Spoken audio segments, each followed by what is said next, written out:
ঢাকা মহানগর পুলিশের সাবেক কমিশনার আসাদুজ্জামান মিয়া ও অতিরিক্ত কমিশনার হারুনুর রশিদের অবৈধ সম্পদের অনুসন্ধান শুরু করেছে দুর্নীতি দমন কমিশন দুদক। গত 18 আগস্ট দুদক আনুষ্ঠানিকভাবে তাদের বিরুদ্ধে অনুসন্ধান শুরু করে। 2023 সালে ডিবির সাবেক প্রধান হারুনের বিরুদ্ধে দুদকে অভিযোগ জমা হয়েছিল।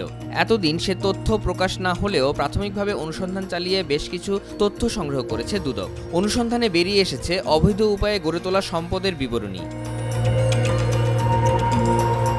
প্রাথমিক অনুসন্ধানে বেরিয়ে আসে হারুন 20তম বিসিএস মুক্তিযোদ্ধা কোটায় পুলিশ ক্যাডারে একজন সদস্য হিসেবে 2000 সালে চাকরিতে যোগ দেয়। জানা গেছে তার মুক্তিযোদ্ধা কোটার বিষয়টিও ভুয়া।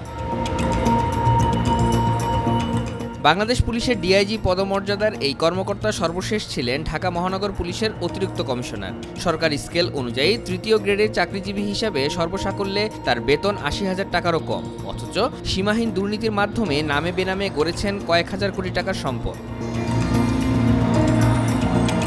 তার স্ত্রী যুক্তরাষ্ট্রের ডিভি লটারি পাওয়ায় সেখানকার নাগরিকত্ব আছে হারুনের। ঢাকা সহ দেশের বিভিন্ন এলাকায় সম্পত্তি দখল ও দেখাশোনার জন্য আছে 3 সদস্যের স্টিয়ারিং কমিটি। নামে বেনামে অন্তত 3টি রিসোর্টের মালিকানা আছে হারুনের। রয়েছে একাধিক আবাসিক হোটেল। আরও অন্তত 10টি কোম্পানির মালিক তিনি।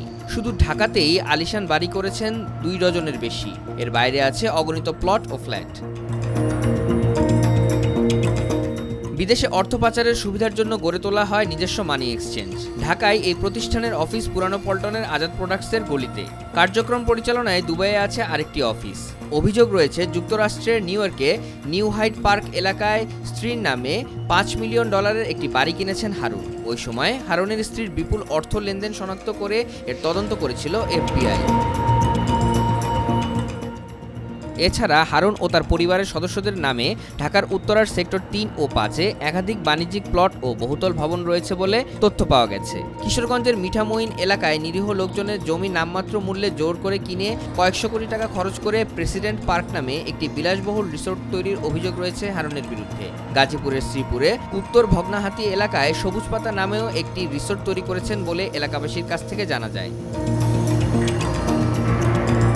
কক্সবাজারের টেকনাফ মেরিন ড্রাইভে হারুনের কোটি টাকার সম্পদ রয়েছে বলে অভিযোগ রয়েছে। টেকনাফ সদর ইউনিয়নের রাজারছড়া এলাকায় তার নিজের নামে 33 শতক জমিরও সন্ধান পাওয়া গেছে। এই জমির বর্তমান বাজার মূল্য কোটি টাকা হবে বলে জানা গেছে। ইতিমধ্যে সাবেক এই ডিবি প্রধান ও তার স্ত্রী শিরিন আক্তারের সব ব্যাংক হিসাব স্থগিত করার নির্দেশ দিয়েছে Bangladesh financial intelligence unit. Account ফ্রিজের ফলে এখন থেকে হারুন ও তার স্ত্রী এসব হিসাব থেকে কোনো লেনদেন করতে পারবেন না।